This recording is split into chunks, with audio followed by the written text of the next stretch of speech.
Okay, let's get it going here on a Monday. Longshore and McKnight, presented by Bud Light in association with our good friends at Yellowhammer News. They call it Iron Bowl week, and I guess, it's officially started with the game slated for Saturday night at Jordan-Hare. The key word there is officially, because for a lot of people who maybe didn't get all goose pimply over Mercer week or Eastern Illinois week, and maybe for the coaches who are game planning, maybe last week was also Iron Bowl week. But again, John says now it's officially Iron Bowl week. He's John Longshore. I'm Barry McKnight. It is Iron Bowl week here with Longshore and McKnight. Lots of things going on, and for us, a very short week. We're off on Thanksgiving. Plenty to be thankful for. And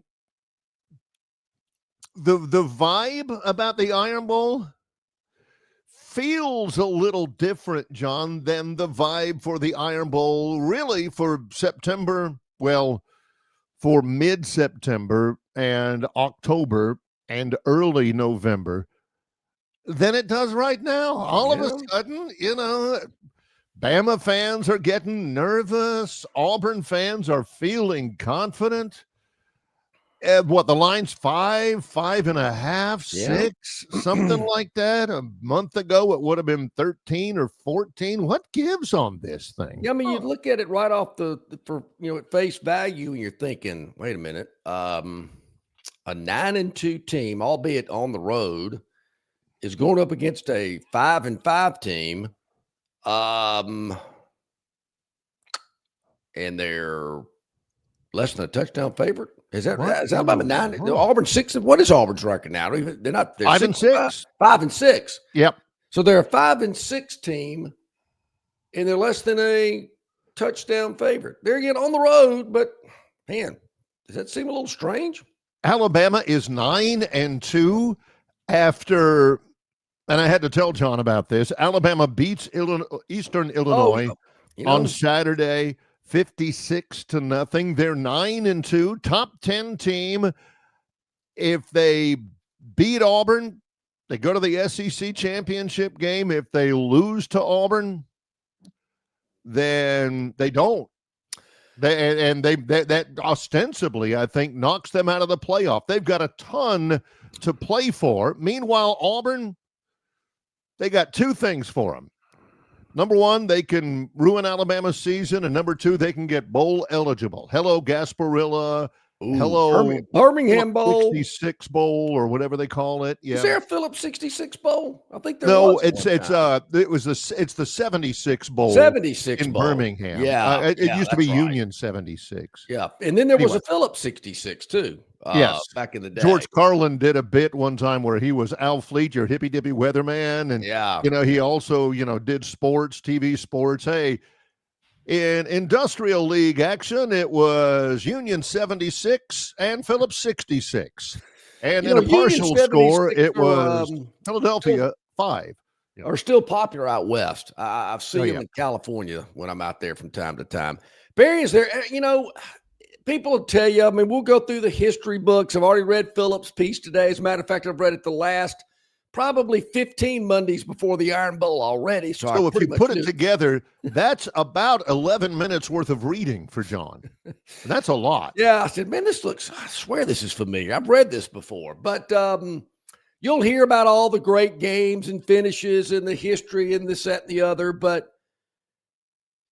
And I guess in some degree, they're all important, and there's a lot riding on it, and there's a lot of excitement and nervousness. But this year, there's so much riding on this game, particularly for Alabama. If Auburn wins, great. They become bowl eligible. Whoopee. So what? But if they beat Alabama and knock them out of the SEC championship game, knock them out of the playoff, Alabama's sitting around in Tuscaloosa for a month, twiddling their thumb, going, wow, whoopee. Capital One Bowl. Who gives a whatever? So to me, Saturday night, I just don't remember. I want to say it's much pressure. I mean, Auburn goes in there footloose, fancy free, so what? If we lose, at least we give it a good shot. Yep. If Bama loses, the bottom is falling out. Which is the greater motivation, Auburn fans, to get bowl eligible? And you've got those extra weeks of practice, which could really help out next year. Yeah. Or to absolutely just urinate in Alabama's cornflakes. Which is the greater motivation for Auburn? To knock Alabama out of a college football playoff, or to ensure themselves a trip to Shreveport? Which I want somebody to do a scientific study, because I've heard that quote so many times. It gives them some extra weeks of practice, which is valuable for next season. Has anybody done a study on that to just prove if that it actually is the case? It's kind of like I was asked on Friday night, do you think Alabama's going to run the ball any better tomorrow against Eastern Illinois? And my response was, well, it's the 11th game of the season, and if they ain't figured it out now, don't think they're going to have it figured out by tomorrow. Well, the way I look at it is the motivation for Alabama is obvious. Beating Auburn, golly, we got to beat Auburn. Holy smokes, we need to beat that. But and that's palpable, that's tangible, that's a thing. But people, you'll see this week at the post office, when there's conversation among Alabama fans out there, when they're paving, the interstate or something like that.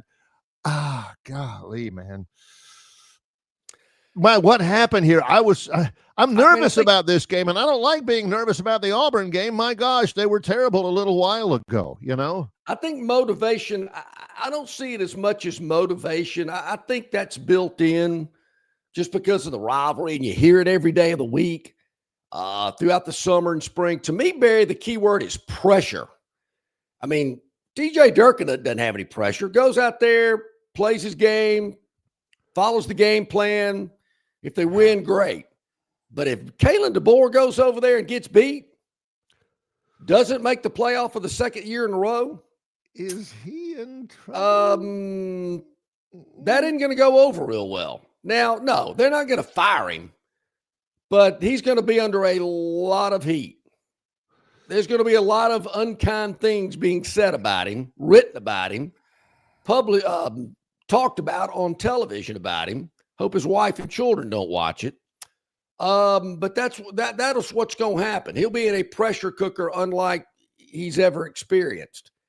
So to me, it's a pressure thing. And if they go over there and lose by double digits, whoo, hello. Because once again, I'll point this out a lot this week. Don't let the record fool you. Auburn's lost every game by a touchdown or less but one. And that was by 10 points to Georgia, who made it a 10-point game late. Yeah. Hey, they should have won that one. So it's not like Auburn's been getting blown out. 7 points has been the standard. This is what I like from Alabama fans early, and it's Monday. This is what I like from you guys. My man Kevin, John, did Bama break the Jordan-Hare, all caps, did Bama break the Jordan-Hare jinx with the Gravedigger play? Now, I got to admit, I have no idea what the Gravedigger play is. That's 4th and 31. What do they call it? Every game stands on its own. Now, I know we're going to hear that this week, too. The place it's voodoo. It's possessed. It's blah, blah, blah. Again, Kevin says, did Alabama break the Jordan-Hare jinx? You hear from Bob from Pike Road. Bob from Pike Road. John and Barry, don't forget, the Jordan-Hare voodoo was assassinated by the modern-day assassin Bryce Young in 2021, which was confirmed again in 2023. Excellent. Excellent, guys. Keep talking about the voodoo and the jinx. John's exactly right. Every game stands on its own. Yeah. There ain't no voodoo at Jordan-Hare Stadium. There ain't no... any of that stuff. You guys keep talk it into reality. Speak truth to power. Yeah, we're not. We don't have to worry about the Jordan Hare jinx anymore. I do Yeah. find it interesting, Barry, that Alabama could go to Baton Rouge and play down there with no problem. Win, not intimidated. You know, that band's playing nonstop. Those fans are drunk. They stand up the whole game. They don't shut up. They're loud. They're screaming. And you're going to experience that Saturday night in Jordan Hare. It's an incredible atmosphere. I've said it so many times before. I don't know if the whole place is drunk like the LSU people are, but nobody. They are standing up. They are shaking those shakers. They are yelling and screaming, supporting their team. Loud when the opposition has the football, makes it very difficult to communicate. The band's playing the whole time. The lights are flashing, the whole deal. Alabama's played in a lot of environments like that. What it is about Auburn, can't tell you. But what's happened in the past has no bearing on what's going to happen Saturday night. Well, let's talk about the past here for just a moment. Can anybody tell me what in the world was going on in Hugh Freeze's mind when he's playing Jackson Arnold? Jackson Arnold's going 11 for 23 through the air for 97 yards over and over. A pick or two in there. He'll run for 40, but, late on delivering the ball. The team fits and starts when he's on offense. He's playing Jackson Arnold over and over and over again. When he had Ashton Daniels and Deuce Knight just sitting there behind him. I mean, can you file malpractice to get some portion of Hughes' buyout rescinded or something like that? I wonder if a lot of these coaches are playing for the future. I don't want to burn eligibility or whatever the case may be, or I don't want to put anything on tape for some other school to see what this kid can do. I think in this day and age, coaches are thinking a lot about that kind of stuff and maybe not thinking the best of the team as a whole during the year. Because I wondered that too about Jackson Arnold. And then there again, I want to tap the brakes because of who the opposition was. I'd like to see these guys, Ashton Daniels I've seen in that type of situation. Look pretty good. But I know it's exciting, and they look good against Mercer. Was it Mercer? Yeah, Mercer. Yeah, it was Mercer. Yeah, but people are going to ask that. Oh, why this kid been playing? But he looked good, man. I don't care. They let this. He fits the part of that guy. Looks good getting off the bus. He does. Runs like a deer. Really good intangibles. Throws the ball well. Now, he did on that first touchdown run, a 75-yard on his first run. Afterwards, he did say, it's really easy for me. He said all the right things, gave his offensive line credit. It's really good for me when they block up everybody and all I've got to do is run. Now, it ain't like they're blocking up. I get that. It ain't like they're blocking up Yonze Pierre and, Shea Hubbard, and name all the really good defensive players that Alabama's got. I mean, Alabama's bringing, face it, some 4 and 5 stars defensively. Mercer was playing guys who were honorable mention all county in, Russell County, Georgia, or Harris County, Georgia. So I get that. But even just the way he was moving and the decisions he was making and the authority with which he was throwing, I'm thinking, why didn't this guy get a sniff when they were losing, 4 in a row? Why didn't Ashton Daniels, why does everything look so much different now that Hugh is gone in the quarterback room? He made some NIL mistakes at quarterback. Now, Deuce Knight's getting a ton of NIL, and he's going to get a ton more. They need to keep that kid. They need to keep Cam Coleman. But over the last couple of years, if somebody asked me for the specific reason why Freeze wasn't successful at Auburn, it's because of Peyton Thorne and Jackson Arnold and the decision why he did made he on not those see guys. that? I'm with you. I find that extremely Interesting. Why did he not see that? There again, are they trying to, stockpile these guys away and not want anybody else to see them, and they're looking to the future? Same thing in Tuscaloosa. Keelan Russell and Austin Mack. I mean, I thought those guys looked pretty good, and they came in the second half, but kind of wonder why they hadn't been playing more. I mean, it's not like Ty Simpson's last 3 or 4 games have been as good as his previous 4 or 5 before that. And that's not good when you're heading to Auburn on Saturday night. Well, how good does it feel if the Iron Bowl comes down to the last moment? And let's just say, I'm just spitballing here. I'm not foreseeing this is going to happen. Auburn leads 27-24 late in the fourth quarter at home. Place is going absolutely bonkers. Alabama's driving down there. Simpson gets a key third down completion to Cuevas at the 28-yard line. Yep. Here to kick a 45-yard field goal to send the game to overtime. Out struts Connor Talty. Let's say it's 21-20. He's there to win it. It's either he's either won it or the game's over. Game's on either way, the game's regardless. Over. You're either going to win or lose on the foot of number 31. How you feeling? Huh? Not very confident. Bama fan. What did Ferris Bueller say about Cameron? And he'd stick a piece of coal or something like that. And you'd have a diamond. Yeah. In 4 minutes, you'd have a diamond. Bama fan does not want it to come down to that. And I thought about that too. If this kid's got to trot out there to win it late in the game, okay. Good luck with that. Speaking of good luck, Barry, when we come back, a major announcement to be made on this very program this morning when we return. We'll get to that after our first time out. Tom Luganbill, college football analyst for ESPN, joins us in about 13 minutes from now. Looking forward to seeing what Luke has to say. And certainly looking ahead to the game on Saturday night, the key points for both teams and what it's going to take for them to come out victorious. Oh, we got a lot to get to. It's Longshore and McKnight in association with Yellowhammer News, presented by Bud Light. Located just 8 miles north of Alabama's state capital, Capitol Hill features 3 18-hole championship courses.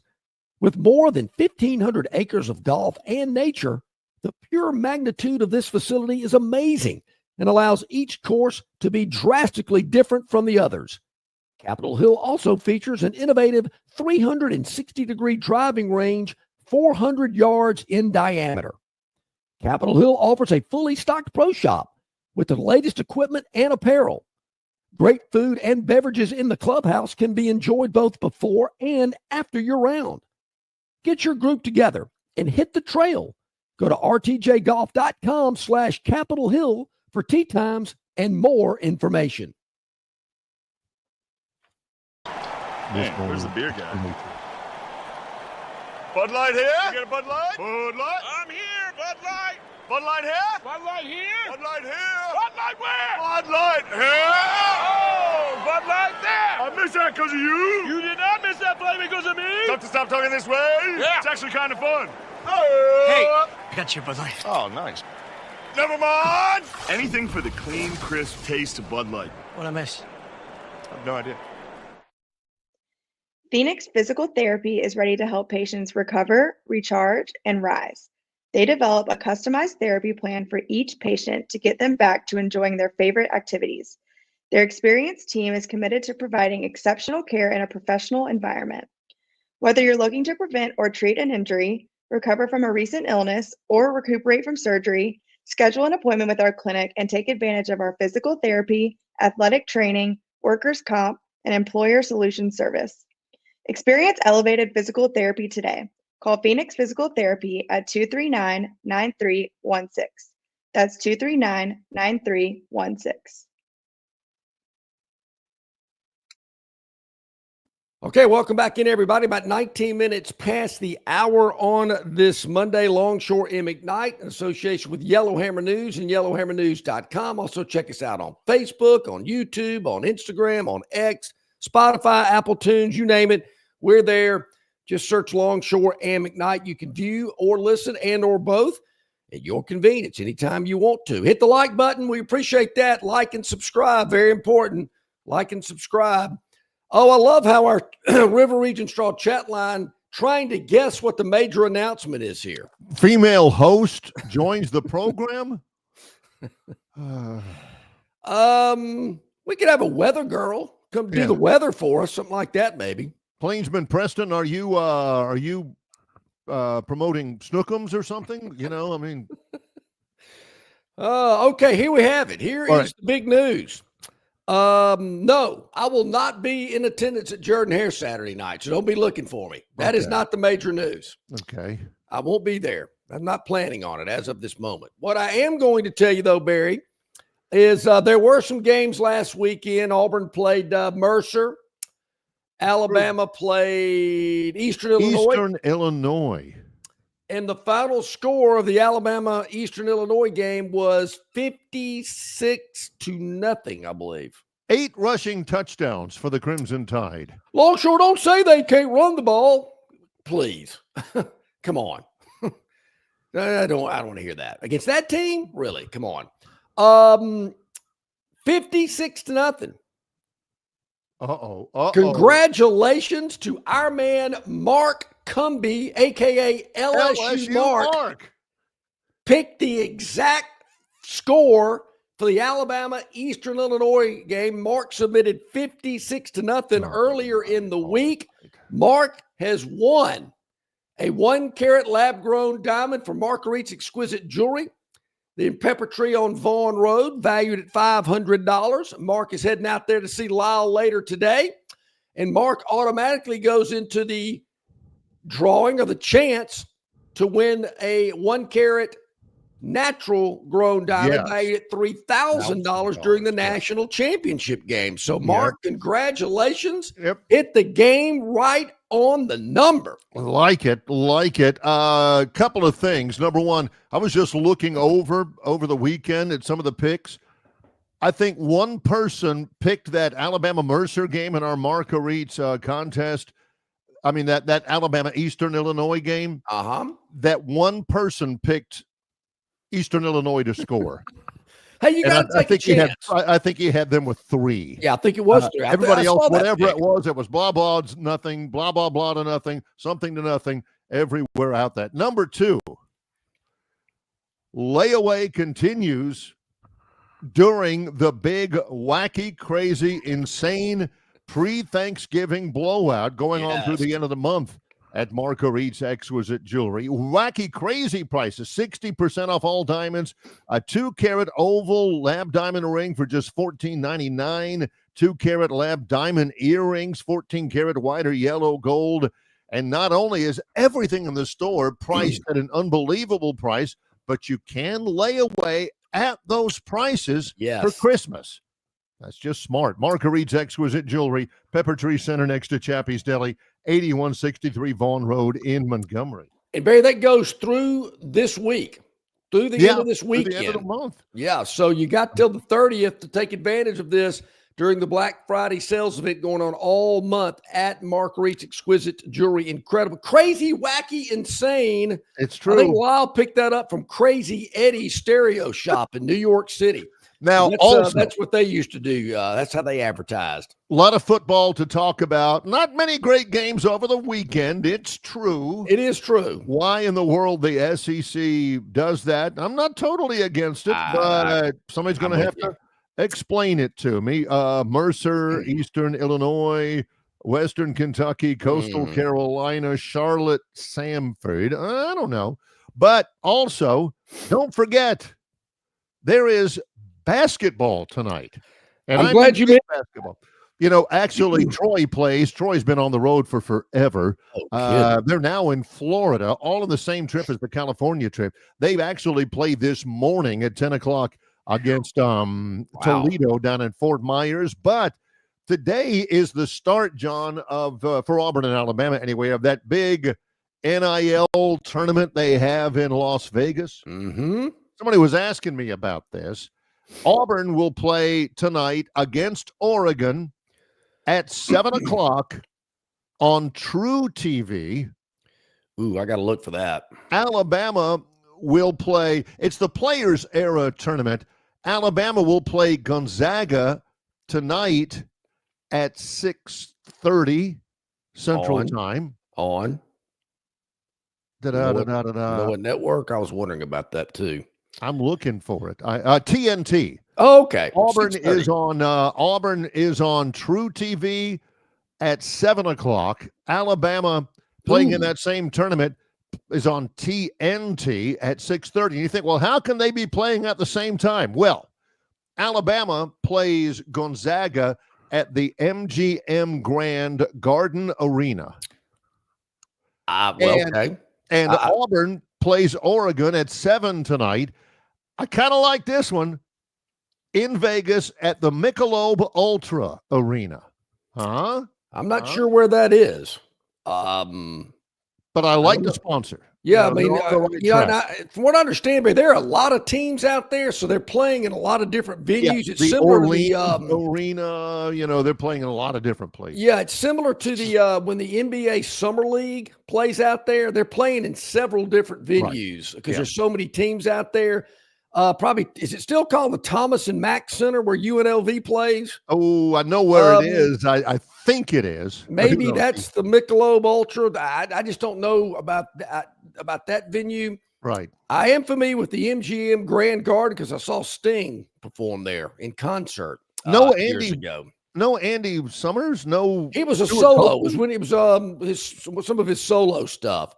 That's when Annie Lennox opened up for him, and I'm thinking, who is this woman? She belted out. I mean, she can sing. I was going, wow, pipes on her. But anyway, I think that'll be pretty cool. Looking forward to that. A lot of teams out there. I guess I can go dual box tonight with Auburn and Alabama on at the same time. So that'll be really cool. Yeah. Watching little hoops as we get ready for rivalry week in college football all week long as well. So that'll be pretty fun. Looking forward to that.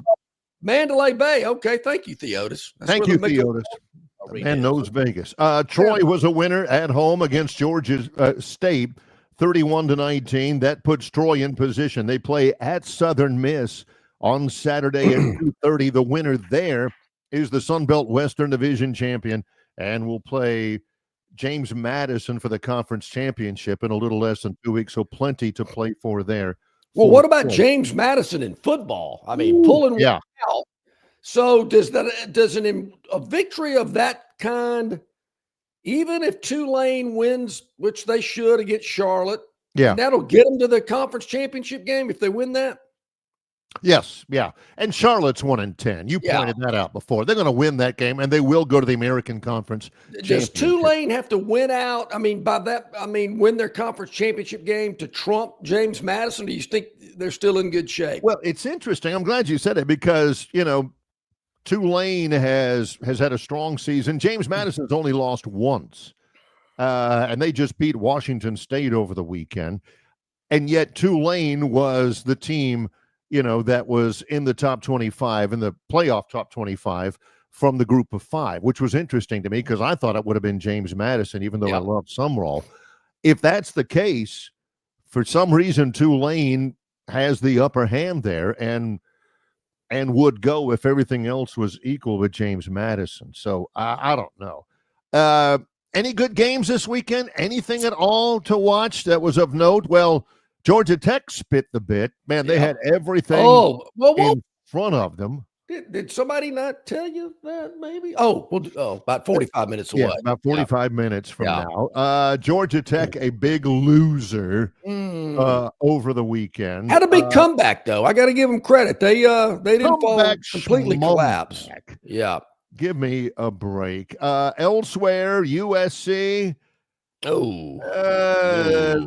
lost, in effect, a playoff game.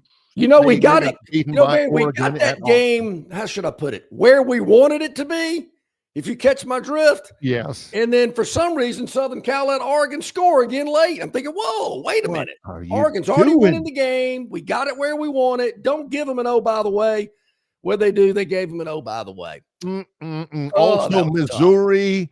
They still had a slight chance. That slight chance is gone. There.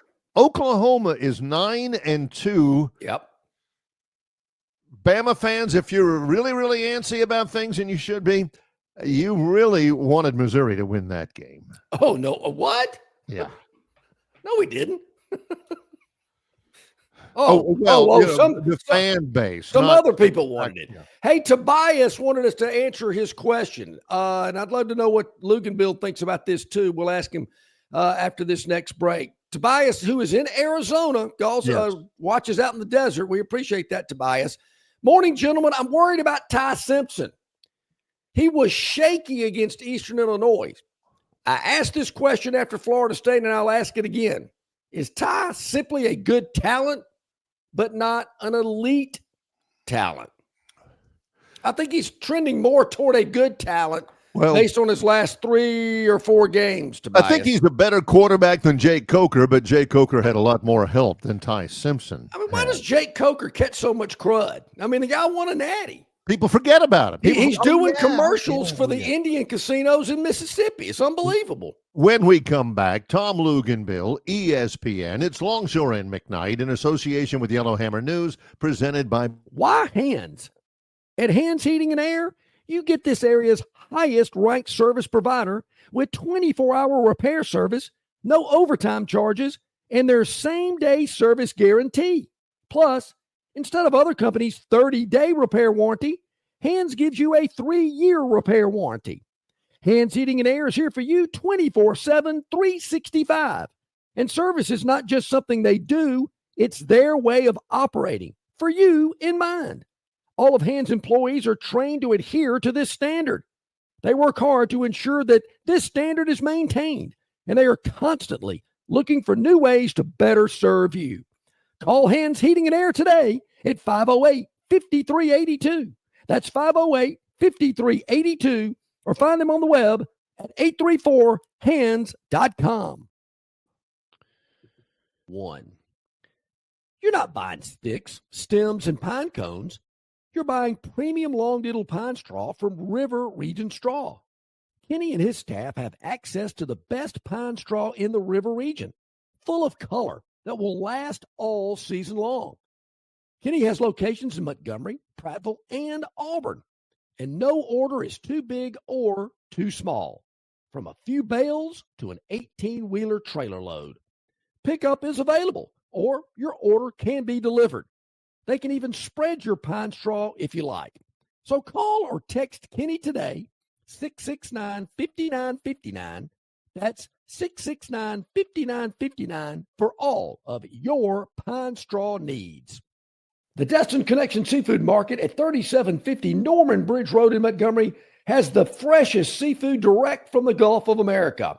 I'm talking red snapper and grouper, all sizes of Gulf shrimp, jumbo lump crab meat and crab claws, Louisiana Bay oysters, and New Bedford scallops. They are a full-service seafood market and kitchen serving po' boys, dinners, and sandwiches. You know, many well-known restaurants in the River Region purchase their seafood from the Destin Connection because they know it's the absolute best. Call ahead and your order will be ready for pickup. The Destin Connection Seafood Market, 3750 Norman Bridge Road. Call 288-4272. That's 288-4272. Okay, about 27 minutes to the top of the hour. Glad you are with us and glad Tom Luganville, college football analyst, ESPN, joining us as he does each and every Monday, brought to you by River Bank and Trust with locations throughout the River Region, locations throughout the state of Alabama. Contact any of the professionals at River Bank and Trust for any of your business or personal banking needs. Do like we do, bank with River Bank and Trust. Hey, Luke, how you doing this Monday? I'm good, guys. How are we doing? We are doing great. Barry's got to hit that button again. It's a battle here. You made it out of Jonesboro. Oh, yeah. I made it out of Jonesboro. That was to get to Bristol. That was an interesting trip. I can tell you that. Let's just say there was no sunshine before I got to the airport. Yeah. On Friday morning. Happy Thanksgiving, by the way, guys. Yes. Happy Thanksgiving. So much stuff to be thankful for. First of all, give us some context. Give us some perspective. I wanted to ask you this first off, in your role as ESPN's Director of High School Recruiting. the Deuce Knight on Saturday against Mercer, did he look like he's always looked to you? And do you wonder what in the world Hugh Freeze was thinking starting Jackson Arnold all those games when he had those guys in the quarterback room with him? Listen, obviously he was a very, very talented kid coming out, as are all of the top level high school prospects coming out at the position. I think it's such low hanging fruit to put a kid out there against that opponent, right? And then he plays really well, which is fantastic. It's great for Auburn fans. It's great for the future of Auburn. It's great for, looking like a guy that, hey, maybe this guy could be the answer. But it's just too easy to sit there and say, oh, well, why wasn't this guy playing all along? Well, let's see what he does against Alabama's defense this week. Let's see what he would have done against, anybody you want to name on the schedule at the Power 4 level, because there's just such a dramatic, distinct difference in terms of physicality, talent, depth, particularly in the trenches between the FCS and the SEC level. And I don't want to diminish in any way how good Deuce Knight looked, because he did look really, really good. And I anticipate that he'll play this week. I don't know if they'll start Ashton Daniels. I do anticipate they'll play both guys. They're going to need every bullet in the gun, if you will, to be able to pull off this upset. I just think it's a bit unfair to just sit there and say, oh, well, if we would have been playing this guy the whole entire time, everything is going to be just fine. Remember, we've also seen Bryce Underwood at Michigan for the vast majority of the season be average to below average with some real bright spots, some real down spots. And he's played the entirety of the year. So just in fairness, I just think it's easy to jump that shark. Is Ty Simpson a good quarterback or an elite quarterback? I think he is elite at times. I think his future tells me, with more reps, more turns, and more of a sample size, that he's got all of the ingredients to be an elite level guy. What he had coming into the season was age and maturity, but age and maturity doesn't necessarily mean you have experience either. This is the first season he's been the starter and the leader of this program. And, I look at that game too. He didn't see the middle dropper on the deep end cut that he's throwing. And listen, if you played the quarterback position, you'd be shocked at how often when you throw an interception, you never even saw the guy, and everybody else watching is going, how did you not see the guy? Well, it's a different perspective. But the other pick was a Hail Mary into the end zone at the end of the half. That wasn't a bad decision. I think that what's happened now is, through the sample size that's been recorded, the fact that they haven't been able to consistently run the football, and the vast majority now of the game plan has fallen on his shoulders. And in reality, too, we talked about this last week, Alabama dominated Oklahoma in just about every facet of the game, except for one statistical category, and it's the one that matters the most. They turned the ball over 3 times, and Oklahoma didn't. And had you not had the strip sack fumble that led to the game-winning field goal, Alabama would have won that game with 2 turnovers. Anyway, yeah. Yeah, and so the quarterback position gets more credit than he's due, and he also gets more blame. But I also think that it's, it becomes more and more difficult when all of the attention from a defensive perspective becomes hyper-focused on the passing game, because the opposition doesn't respect your ability to run the football. So what'll it come down to at Jordan-Hare Stadium on Saturday? Any early advanced strong feelings about what you were expecting in that game Saturday night? Well, if I look at it from just this perspective, and we don't even talk about the Alabama offense. I think the Alabama defense, which has reigned holy terror on just about everybody they've played over the last 6 to 7 weeks, including a veteran guy in John Mateer. All right.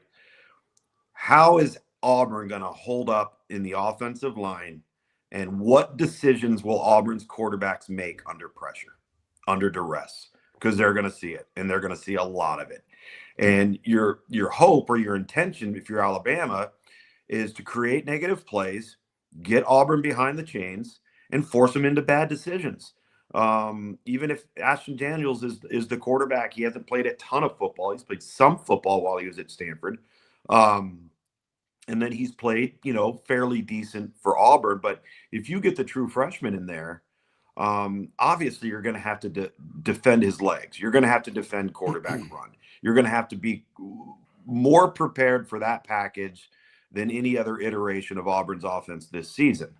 And so I think that's the first thing that stands out to me. And then if you look at it from Alabama's offensive perspective, and I think I said this each of the last 2 weeks, and I also feel like what South Carolina did to Alabama defensively by not just sitting in zone, by deciding to take some chances, come after him, get Ty Simpson under duress a little bit, that kind of changed the tone. It kind of set the recipe for, okay, maybe this is what we need to do.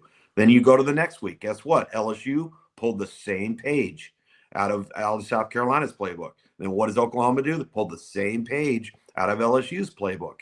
And so, I don't think you can, and I don't think this is Auburn defensively anyway. I think Auburn is very similar to Oklahoma in their approach. That is, create a simulated pressure look at the line of scrimmage, meaning could 5 be coming? Could 6 be coming? Could it then be a 3-man rush? Of which guys are coming? Who are they and where are they coming from? Try to create some confusion up front, and then change the picture post-snap. Don't allow the coverage and the look that Ty Simpson sees pre-snap be the same look that happens post-snap. And I think that's kind of been the 3-week-in-a-row recipe that has, at least slowed down Alabama's passing game a little bit. And let's not forget, Alabama's wideouts have not played great during this 3-game stretch. They've been sloppy with the football. We've seen drops. It just hasn't all been, I hate you hearing that Ty Simpson regressing phrase. I think that's a little extreme right now. Tom, this time next week when you join us, what will we be saying about Lane Kiffin? I would likely think that we would be saying that he's going to take the job at LSU. I've said going back, a month, 5 weeks since all of this stuff started, circulating, that it's not about money anymore for him. It's about control of resources and not having hands in the cookie jar. And at his current place, he controls all of that. And what he's trying to ensure that if he makes a move, that he has equal, if not better, resources in every facet of the program, alignment from the top down, from the Board of Regents to the president down to the AD, and that nobody's hands are in the cookie jar when it comes to resources, NIL dispersal, collective, the settlement, all of those sorts of things. He has to maintain total autonomy and total control of that. And that's probably what he's trying to ensure that he gets if he makes a move, because this isn't about money anymore. It's not like a guy like John Summerall, who's going to take a job that is going to create generational wealth difference for his family and his family's generations. Lane Kiffin's past all that. He's making decisions now not to put food on the table, but where he thinks gives him the best shot at, playing for a championship. We gloss over the fact that as good as Lane Kiffin has been, and the job that he did at Ole Miss and has done at Ole Miss has been fantastic, he's never even been to Atlanta as a head coach. They haven't played for a conference championship. They haven't been in the college football playoff. They haven't played for a national championship. And so I think that's what he's trying to do, is if he feels like it can't be done at Ole Miss, then it forces his hand to look at other options. Where Lane Kiffin deserves more credit in any one area than any other coach in America is that he was so far ahead of everybody else in anticipating what was going to happen with this new world order that we're in, that he attacked it, right? And in his mind, he's going, wait a minute, you're telling me that nobody's going to pay attention to any rules and nobody's going to force us to abide by any rules, and that we can just go out and recruit and pay players? Okay, let's figure out a plan to do that. What does it say about the state of college football today, if they beat Mississippi State Friday, he's in Baton Rouge Saturday, and his former team's getting ready to go to the college football playoff. It's a shame, to be honest with you. I mean, I think, you know, I think Nick Saban has said this. A couple other coaches have talked about, you know, the NFL rule of not being able to make coaching moves. The problem is the calendar is so vastly different than the NFL. Like the NFL doesn't go right into a transfer portal period in the middle of the end phase of the college football playoff, January 2nd to the 16th. So I would love to see that not be disrupted, but this is the landscape we all created, and it's got flaws, it's got holes. Everybody's pointed them out, and a lot of them were, everybody likes to say unforeseen circumstances. No, they weren't. Many of them you could have seen coming from a mile away, but we did it anyway. So now you've got to live with the consequences. Now, the thing that's going to be interesting is if that happens, what happens to Ole Miss's roster between that point and the beginning of the college football playoff? Because we see kids sitting out bowl games, right? At some point or another, we're going to see guys sitting out playoff games because they're going to go to the portal. They're either unhappy or they're going to follow a coach. I mean, this is inevitable. Last year, Marshall had to cancel their bowl game because they lost their coach and all the players left and they didn't have anybody. Exactly. And now what, 24 of those guys are playing at Southern Miss with the coach that was at Marshall. The upcoming, the last week was not a great week in terms of college football. There was a lot of FCS opposition for everybody. This week is rivalry week. And I wanted to ask you about a couple of games here. Georgia Tech, major step back last week. Now they host, Georgia's got to go on the road to Atlanta to take on Georgia Tech. Ohio State has to go on the road to take on Michigan. And Texas A&M has got to go on the road to take on Texas. Those three games, I mean, you talk about spoilers for some of these teams. Tom, holy smokes. What's the most likely spoiler in there, if any, of those three? If you're going to base it off of history, it's got to be Michigan, Ohio State, right? For whatever reason, Michigan has had Ryan Day's number. They haven't been the better team, and they're clearly not the better team this time around. Michigan is sitting there at 9-2, and you're going, wow, kind of quietly happened, right? But look at who their last 5 opponents have been. And the schedule's been awful. Michigan State, Northwestern, Purdue. Maryland. Bryce Underwood still has some warts. He's come a long way throughout the course of the season, but he's a true freshman, and he's going to have a penchant for turning the ball over. The Ohio State defense has virtually been flawless, so you're going to have to anticipate for Michigan to win that game, the quarterback's probably going to have to be flawless.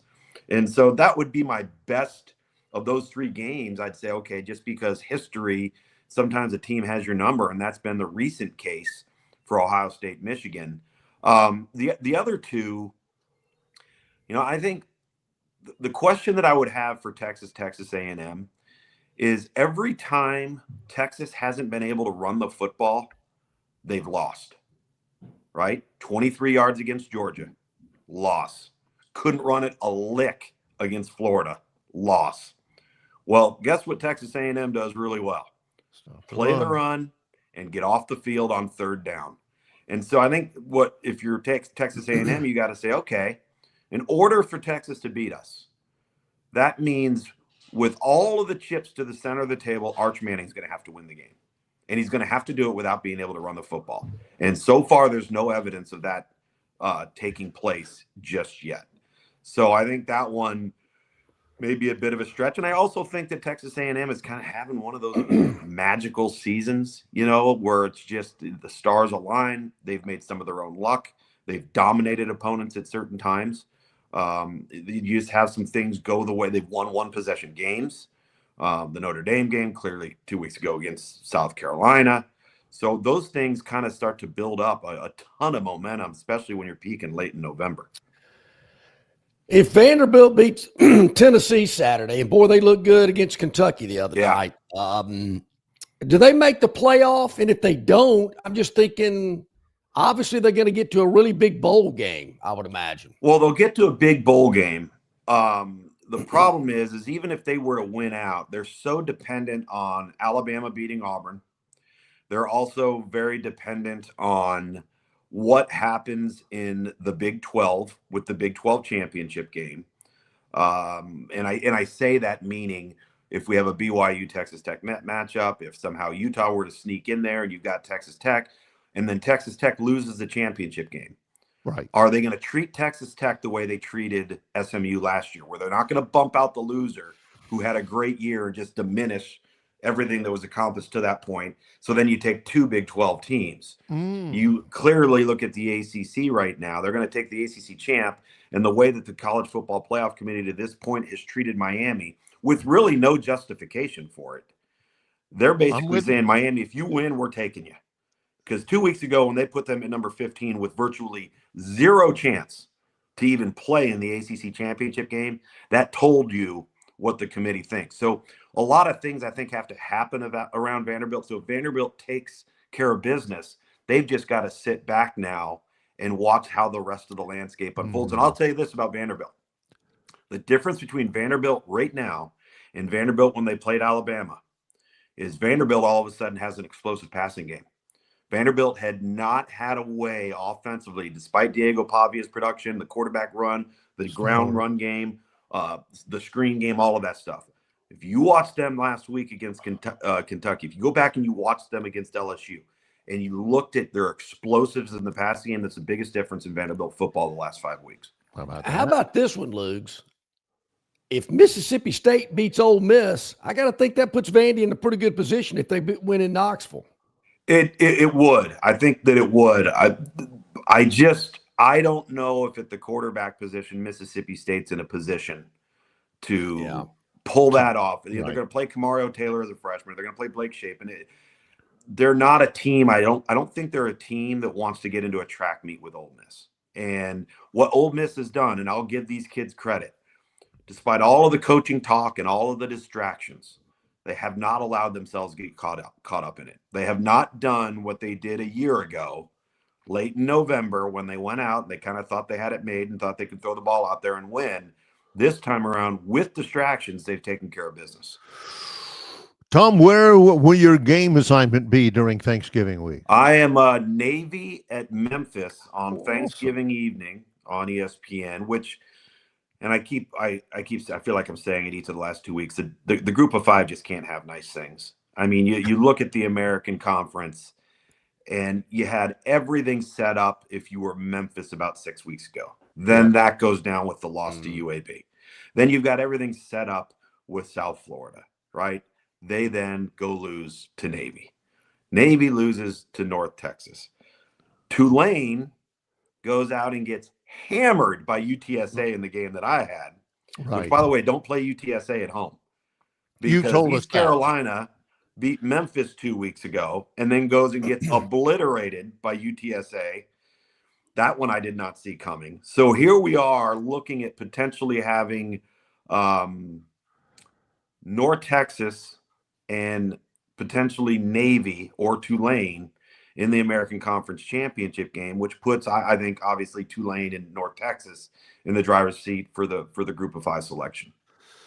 Well, we despite working on Thanksgiving, we hope you have a great Thanksgiving holiday, and we certainly are thankful for you, Tom. Appreciate you. Thankful for you guys too. Always enjoy it, man. I cannot. How are we so far into the season, boys? Oh, I mean, we wait and we wait and we wait, and then it gets here, and it's like drinking water from a fire hose. It is. It's so disheartening. I'm sad.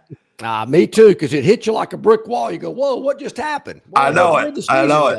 All right. Oh, happy Thanksgiving, boys. Hey, happy Thanksgiving. We'll talk next week, Luke. Really Take appreciate it. As always, Tom Luganbill, ESPN college football analyst, brought to you exclusively by our friends at River Bank and Trust. Local banking expertise, the newest innovations and technology, personal attention, genuine hospitality. It's all just part of the River Bank and Trust difference, and we invite you to experience it for yourself.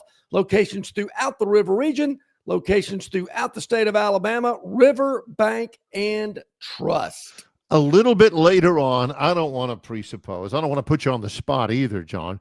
Might we get a Phantom recap in the next hour? Yeah, probably so. Yeah, Okay. yeah, I would think so. A Why couple not? of highs, a couple of lows. It's on the We'll schedule. certainly recap that. We can't come on only when things are good, Barry. You got to be able to take the good with the bad. Not to say we had a bad weekend. Don't get me wrong. All right. But let's just say we did not have as good of a weekend as LSU Mark did, who won our Pick the Score contest in association with Marguerite's Exquisite Jewelry. You got that right. That's LSU right. Mark had Bama 56, Eastern Illinois 0. He wins. He's heading out to Marguerite's today to get his 1 carat lab-grown diamond valued at $500, and he goes into the picking contest for the national championship game in January, where he'll have an opportunity to win a 1 carat natural-grown diamond valued at $3,000. Way to go, Mark. Congratulations. But hey, you can be there too. Get your picks in for the Iron Bowl throughout the week. Longshore and McKnight at gmail.com. Longshore and McKnight at gmail.com. In the subject line, put scores and give us a score for the Iron Bowl. And if you hit it, you'll do just like Mark did. You'll win you a diamond. Well, when we come back, we'll begin hour number 2 of our Monday show. It's Longshore and McKnight in association with Yellowhammer News, presented by Bud Light. Why Hands? At Hands Heating and Air, you get this area's highest ranked service provider with 24-hour repair service, no overtime charges, and their same-day service guarantee. Plus, instead of other companies' 30-day repair warranty, Hands gives you a 3-year repair warranty. Hands Heating and Air is here for you 24/7, 365. And service is not just something they do, it's their way of operating, for you in mind. All of Hands employees are trained to adhere to this standard. They work hard to ensure that this standard is maintained, and they are constantly looking for new ways to better serve you. Call Hands Heating and Air today at 508-5382. That's 508-5382, or find them on the web at 834hands.com. The dreams that matter most happen while we're awake, because they're the ones that remind us of the places we want to go, of the ideas we plan to pursue, of the legacies we hope to leave. We understand you have goals to meet, and we want to help you reach them, to fuel your vision and invest in whatever motivates you. So we want to know, what inspires you? Synovus Bank, member FDIC. Stivers Ford of Montgomery has F-150s and Lightnings, each $16,000 off, with 2.9% on F-150 or 0% on Lightning. And Super Duties, $12,000 off or 0%. Stivers Ford, where price sells Fords. Stivers Ford of Montgomery has Broncos and Explorers, each $10,000 off, with 2.9% on Explorer. Plus, Mach-E's at $11,000 off or 0% for 75 months. Stivers Ford, where price sells Fords. All righty, welcome back in. Getting close to the top of the hour on this Monday. So glad you are here with us, Longshore and McKnight, presented by Bud Light. Easy to drink, easy to enjoy. Luke and Bill, always great. Thanks for him being a part of the show on Mondays. Brought to you by our good friends at River, Bank, and Trust. We have got our guy, Bama Pride, John Dent. Yep. All right. John Behrens, a.k.a. Longhorn, take your phone with you when you're walking your dog so you can be on the show. I know you find BM offensive. He's tolerable. Longhorn doesn't find me offensive. Who are you talking to? He and I are great buddies. Yeah. Is Barry me ever offensive? Anybody? Come on. Have I ever been offensive? Now, I can't remember many times. I can't anybody say, Barry, I just think you're offensive. So, I'm offended that you think I'm offensive. Yeah. We have, in the first hour, gone over the actual games about as much as we can. Yeah. About as much as the audience probably will tolerate, and they dictate a lot of what we do. I don't know how much more I can break down Alabama's 56-0 win over Eastern Illinois, or what else we can say about Auburn's 62-17 win over Mercer. That game didn't get off to a good start. No, it didn't. Mercer scored touchdowns on their first 2 drives, and it was 21-17, and everybody's saying, all right now, well, the defense finally kind of woke up a little bit, and they kept Mercer to about 100 yards the rest of the way, and then basically Deuce Knight went crazy.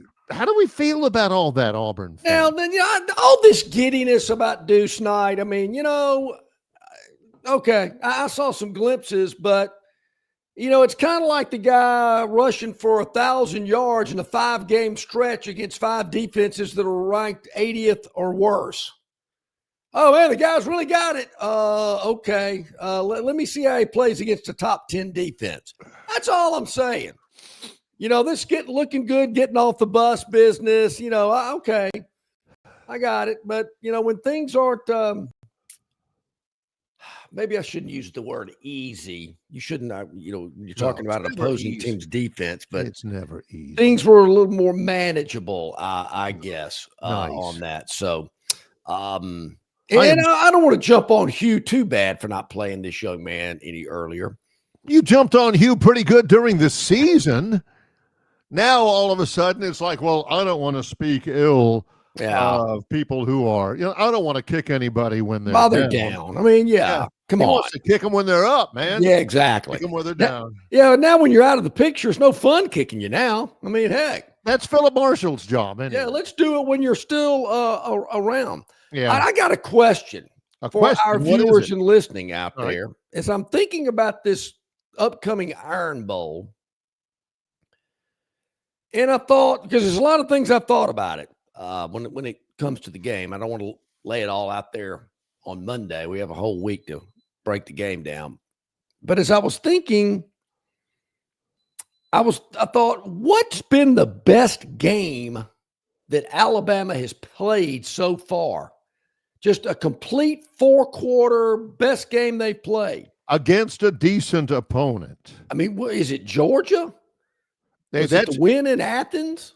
Say what you want about, their stretch of games where they beat number 5 Georgia, number 16 Vanderbilt, number 14 Mizzou, number 11 Tennessee, back to back to back to back. Okay.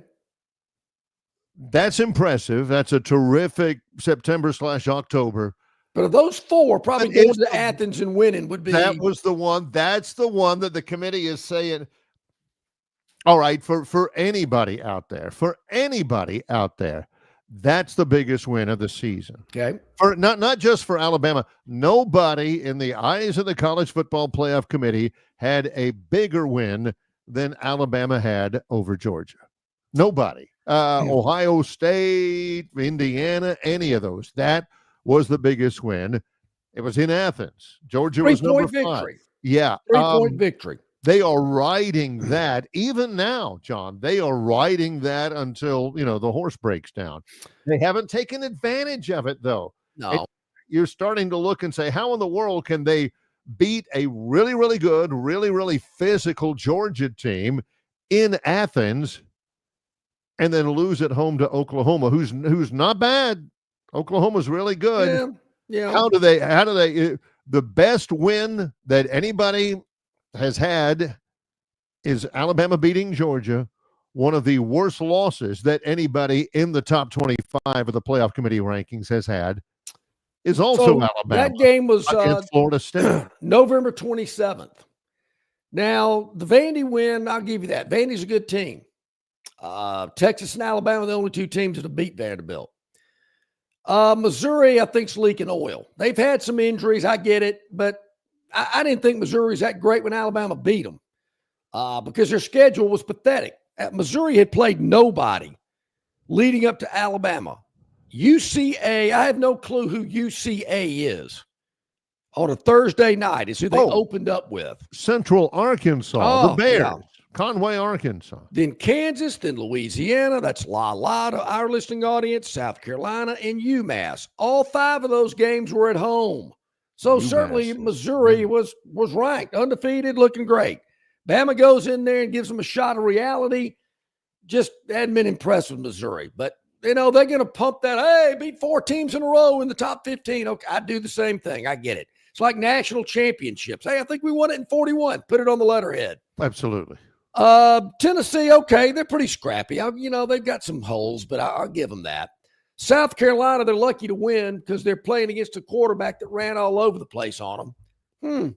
Hey, DJ Durkin, you might have a quarterback over there right now at Auburn that could run all over this Alabama defense. Just saying. How do you do? How would you play that? But anyway, how would you? But I think you hit on it, Barry. Florida State is 5-6. Did anybody, real quick, did anybody watch that Florida State game over the weekend? Did anybody see at any point any of that Florida State, North Carolina State game? No. Florida State looked hideous in that game against what at that point was a 5-5 North Carolina State team. Florida State looked atrocious. And I kept thinking, I didn't watch a bunch of it. I kept thinking, how in the name of all that is decent did Florida State win that game against Alabama? I wonder that too. By double digits, I think. Because we're at 14-point victory. How? And when I look back at that game, I remember going, man, Florida State's got some athletes. I mean, this team's reloaded in the offseason. This wasn't the Florida State team that I saw last year. I thought, wow, they've turned it around. And, of course, Malzahn throwing a lot of stuff there. Again, it was like when he was at Auburn playing Alabama. Alabama had no clue. But how do they lose that game by 14? And here Florida State's 5-6. They're broke. They can't even get rid of Norvell because they don't have the money to hire somebody new. Exactly. so People say, how do you not fire him? Yeah. Because they can't afford to. You are dead on. So they got a bunch of problems, but they beat Alabama by 14. Unbelievable. And there again, when Alabama's in the college football playoff bracket at number 10, I got to think that's the main reason why. And they've kind of leaked a little oil the last 3 or 4 games. So Bama's best game was a win at Georgia, a 3-point victory. But they still have the same problems they've had all season long in my mind. Can't run the ball. Offensive line lapses. Believe it or not, I don't know why I'm fixated on number 74, but I saw him get whipped a couple of times Saturday against, I couldn't tell you who the defensive end was for Eastern Illinois, but had his way with him a couple of times. Ty Simpson, I think most people would agree, trending downward. 2 interceptions against Eastern Illinois. Yeah. And as Luke said, the one of them was at the end of the half. He just threw a Hail Mary in the end zone and guy, picked it off. Field goal kicker's a head case. Does that exude confidence from the Bama fan base going into voodoo land, as some Bama fans call it? Here's what Bama fans are banking on. And Tom Luganbill said it right. The one thing that is really trending upward for Alabama over the last 3 games when they've had a drop or 2 of oil, leak through the busted gasket, is a defense. How did Tom put it? The defense has been raiding holy Hades down upon the opponents for the past 4 or 5 games. He's right about that. That is their calling card against Auburn. But if they putz around and win it close, turn it over a bunch, Ty throws a couple of picks, they run for about 43 against Auburn, and they make it to the SEC championship game in a rematch against Georgia, and the Bulldogs just absolutely beat the dog snot out of them. How will that look to the committee? I'm not saying they deserve or they don't deserve, but people who don't live and breathe Alabama football, if you just look at that resume, John, how does that resume look? Well, I think that's an interesting point you bring up, because I think people are just thinking about, got to beat Auburn. That gets us in the playoff. If we lose to Auburn, we're out of the playoff. The bottom's falling out. People are jumping off the Black Warrior River Bridge. Done. Season's over with. This guy can't get it done. Two straight years of Yeah. DeBoer, and you can't even make the playoff. I can go ahead and take Tighter Insider, this program, all the others. Got to get rid of him. Can't cut it. Has no clue what football in the SEC is all about. Has no clue what Alabama standards are. Big 2 years without making the playoff. Good riddance. I can already tell you it's coming. He Sounds wins. possible. Everybody's happy. We're in the playoff. Now, tap the brakes a little bit because I think you hit on something. Whether it's Georgia or A&M, if they go to Atlanta and get drummed and lose by 17 points, they lost by 14 to Florida State. They lose like that, does the committee go, ooh, I know they played in the SEC championship game, but they're now 9-3. And or what, they'd be 9-4, 9-3? No, they'd be 9-3. 9-3. That's not true. They lost to Florida State.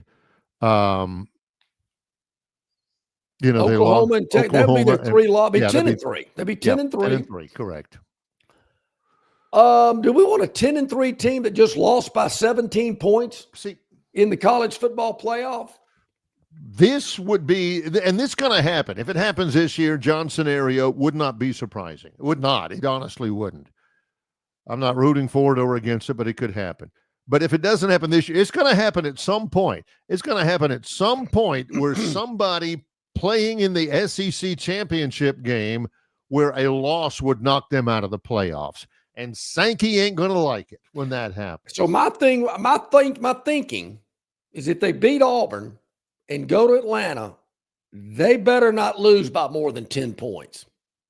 I think if you lose by more than 10, there's some discussion about keeping you out. If you lose by 8, they'll probably squeeze you in as a late 8, maybe. You might be an 11 seed, 10 or 11.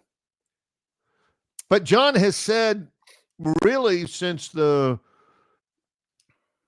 week 2, maybe week 3, and he hasn't said that his mind has been radically changed about that.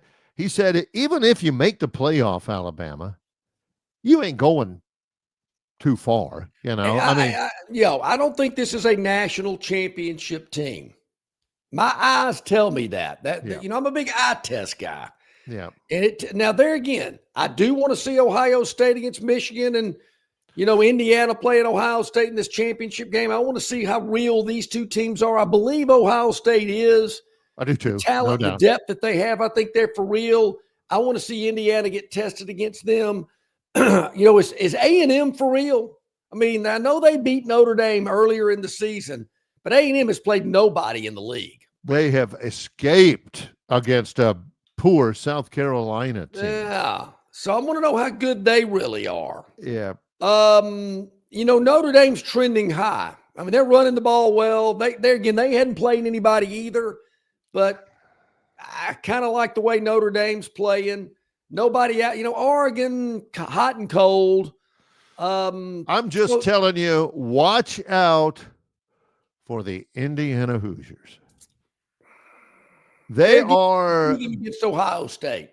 Yeah. They are built for success. Really good quarterback, a couple of playmakers at wide receiver. They're very good along the line of scrimmage. But does Texas Tech have enough to make a deep run? No, I don't think so. And I think Texas A&M has a better shot at that than Texas Tech does. I've seen Tech just a little bit. A&M would is Ole Miss more physical. Be able to make a run? If all this outside noise wasn't going on and Kiffin was squarely focused on the team and the job at hand, I don't get this, Barry. Well, we had Lane come in to meet with the chancellor and the president and the AD and blah, blah, blah, and he's going to let us know after the Egg Bowl. Hell no, I want to know today. Don't string us along and our fans and our players and our student athletes, I guess I should have referred to it, and our whole system while you gallivant around with your family going to Baton Rouge and Gainesville. I mean, I'm a little ticked at the administration at Ole Miss for not having a backbone. I wanted to say something else and tell Lane, no, You either here or you're not. If you're not, leave right now. That's the way you handle it. It's not like, hey, honey, we're going on the trip with your parents to Europe, and then when we get back, I'm divorcing you. It doesn't work that way. That's not how it works. I'm a little ticked that the Ole Miss administration is letting Lane drag him along like that. Shows you who's running the show, I guess. That it's all about Lane Kiffin. And we've heard people at Ole Miss tell us that. It isn't Ole Miss football. It's Lane Kiffin football. And I guess they're happy with it. And if they beat Mississippi State and, they go on to, Lane leaves and they go on to the playoff and whoever the interim coach is, that's kind of what I'd like to know.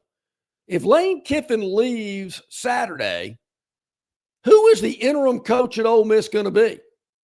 Are they going to take all these other – are all the assistants going with Lane in this business about Ed Orgeron joining the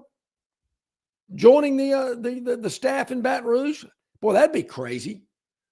That would be amazing. LSU fires Ed Orgeron and Lane Kiffin hires him as his defensive coordinator. But there's a lot of crazy stuff going on. And, I know I got some Ole Miss friends, family members. They're pulling their hair out. They don't like what Kiffin's doing to them. I mean, is the fan base going to be as loving and welcoming even if Lane hangs around? I mean, I get, Lane, thanks for staying. We love you. Thanks for staying with Ole Miss. After what he's put you through? I don't know. I just find that. Would that be going on anywhere else? Would it be happening at Auburn? Would it be happening in Tuscaloosa? Athens? It kind of seems hard to believe that would be going on. But, I just do not get it. I mean, Ole Miss is having a career season. These things don't happen in Oxford often. Don't happen at all. And here they are with a victory Friday. They're going to be in the college football playoff, and their current head coach might be somewhere else. I just don't understand it. And is he the only one? What about Lincoln Riley? Goes to Eugene, gets beat. They're not going to make the playoffs. That's not what they hired Lincoln Riley to do at Southern Cal. There were some rumblings about him going to Baylor. That doesn't seem to be the case. Why would you leave Southern Cal to go to Baylor? So you kind of wonder what's going on with the Trojans. There'll be others. There'll be some other changes. Is Mark Stoops staying in Lexington after what happened in Nashville Saturday? That was embarrassing. That was embarrassing for Kentucky football. But I just don't get it. I asked the question, Barry, if what Kiffin's doing to Ole Miss, do you think that'd be going on in Auburn or Tuscaloosa? Why is it going on in Oxford? Well, I think it'd be going on with Kiffin, but I don't like the look from Ole Miss. I mean, pleading with him. By gosh, he's under contract. You are begging for your coach to stay when he is leading his team to its all-time best season. I agree with Saban when he said, look, this is not a Lane Kiffin conundrum. This is a college football conundrum. I think Ole Miss players have done a wonderful job of just staying the course and being focused on this thing. And I'm thinking, well, they should be. Why in the world do we live in a world in college football where a coach can be entertaining offers, and everybody knows he is entertaining offers from other schools while he's preparing his team for a potential SEC championship and college football playoff berth? That's wrong. That's not right. So, and there again, you can't do that type stuff in the NFL. No. You can't be talking to another coach. That players aren't moving around. There's not a portal and there's not an NIL or all this other stuff that goes on the same week as the championship weekend or the first round of the playoffs. That is just asinine. I do not understand why the powers that be have not figured this out. And maybe it takes something like what Kiffin's doing to change their minds. They go, well, this is kind of screwed up. We need to kind of get this calendar in order. I just don't like, there again, Kiffin's making Ole Miss look silly. I mean, here you got the chancellor and the president, the AD, who are supposed to be at the top of the command chain. They are Lane Kiffin's boss, so to speak. And those guys basically should be telling Kiffin, you're either here or you're not. Yes. If you not want to leave, hit the door today, not Saturday. I'm with you. Let's take a timeout. Coming up, a recap of the Phantom Four and another Phantom Daily Dog as well. Later on, the Gurn Jr. Victoryland 777 topic wheel. It's Longshore and McKnight in association with Yellowhammer News, presented by Bud Light. Known by avid golfers as one of the most beautiful and challenging stops on the Robert Trent Jones Golf Trail, Cambrian Ridge in Greenville lies just 40 miles from Montgomery. It is well worth the ride for any golfer looking for 27 holes of jaw-dropping golf. The greens have been redesigned to accommodate the higher green speeds associated with their installation of the latest generation of ultra-dwarf Bermuda grass. Cambrian Ridge offers a fully stocked pro shop with all the latest equipment and apparel. Great food and beverages in the clubhouse can be enjoyed both before and after your round. Get your group together and hit the trail. Go to rtjgolf.com/Cambrian Ridge for tee times and more information. Get your coolers ready because we have big news. Superior is now alcohol-free. Michelob Ultra Zero. Zero alcohol, ultra smooth taste, just 29 calories. Hear that? That's the sound of a game changing. Stay in the game with Michelob Ultra Zero. Enjoy responsibly. Copyright 2025 Anheuser-Busch Michelob Ultra Zero. Alcohol-free malt beverage, St. Louis, Missouri. 29 calories, 6.5 grams carbohydrates. Less than 1 gram protein and 0 grams fat per 12 fluid ounces. All guests of Longshore McKnight appear on the City of Montgomery guest hotline. Check out the most interesting and informed personalities in sports covering Auburn, Alabama, Troy, ASU, and all the major teams from across the country. John and Barry have the best guests brought to you by the City of Montgomery. To find out everything you need to know that is going on in the capital city, check out montgomeryal.gov. That's montgomeryal.gov, the capital of dreams. All righty, welcome back in, everybody. Glad you're with us. About 22 minutes past the hour on this Monday. About this time every show, we kind of dabble into the Phantom's Daily Dog. And on Mondays, we go over the Phantom 4 as well. Yes, and it is that time. We usually traditionally start by getting the Daily Dog established here before we get into, the Daily Dog is the potatoes. The Phantom 4 is the meat. So the potatoes first and the carrots over on the side. Let's get that started. Phantom's Daily Dog. What do we think? Well, on Friday, not sure the Rainbow. Are they still the Rainbow Warriors or just the Warriors of Hawaii? Confused. Yeah. So Hawaii, I'm not sure he really left the islands to come over to the mainland. Played UNLV on Friday night. Hey, Dan Mullen's got it going on out there for the Running Rebels of UNLV. They win 38-10. We were catching 3.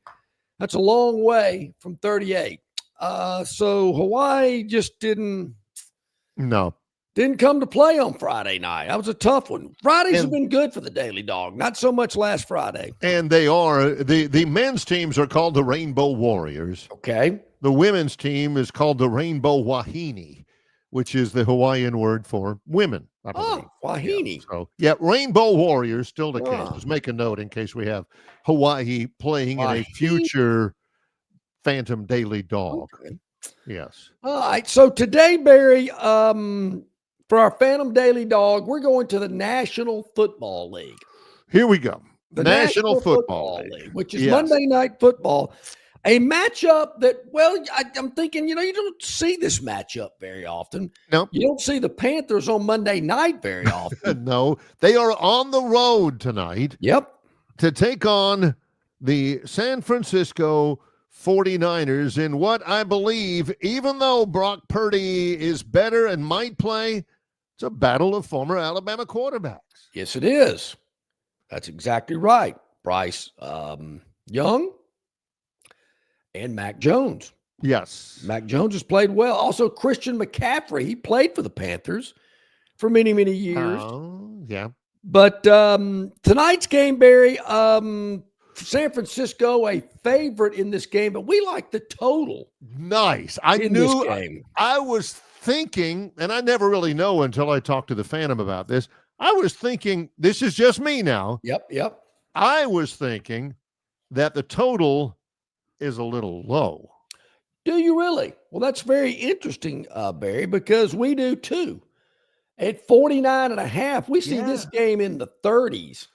So we could see like a 34-31 kind of game, something of that nature, even, higher than that. You never know. Uh-huh. So, we like over 49.5 tonight in the Carolina Panther at San Francisco 49er game. Love it. I think I'm going to have to go tri-box because I got a couple of basketball games and the NFL game. Yep. So we got to go tri-box tonight to catch all three of them at the same time. I mean, I had the quad box working overtime on Saturday. Oh, I don't doubt it. Oh, I yeah. don't doubt it. Well, it was great. And of say course, a little prayer. I get the same question. How do you know what game the sound's coming off of? I go, honey, how many times have we been over my this? problem. How many times have we gone over this? See the little white rectangular box around that lower left screen? That's the one the audio's coming out of. I couldn't handle it. See, I would hate the quad box. Oh. Even if I had John says, you got to go quad box. No. I don't know how to live without it. I want to watch a game.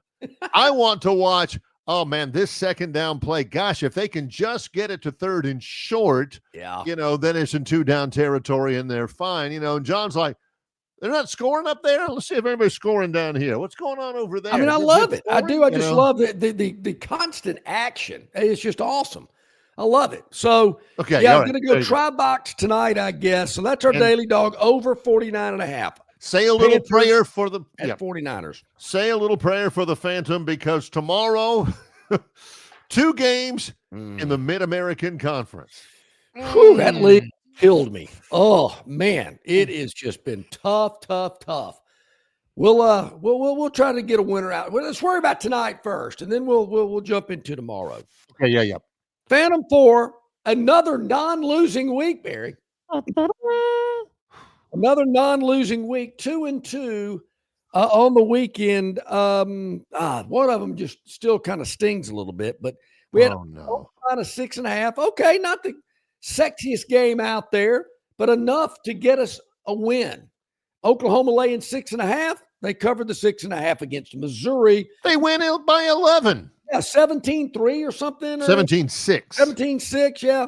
So, we were good there. So, we get a cover there. All right. I just thought Vandy was laying too many points at 9.5, but about 3 minutes into the game, we knew that was a loser. Yeah, 45-17. Kentucky ends up losing by 28.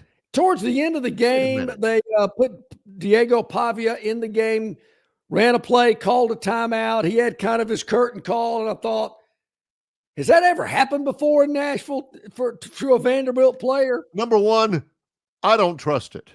I still think he finds a way to play another 2 or 3 years in college football. So could be. And by the way, this is Baton Rouge with Lane Kiffin.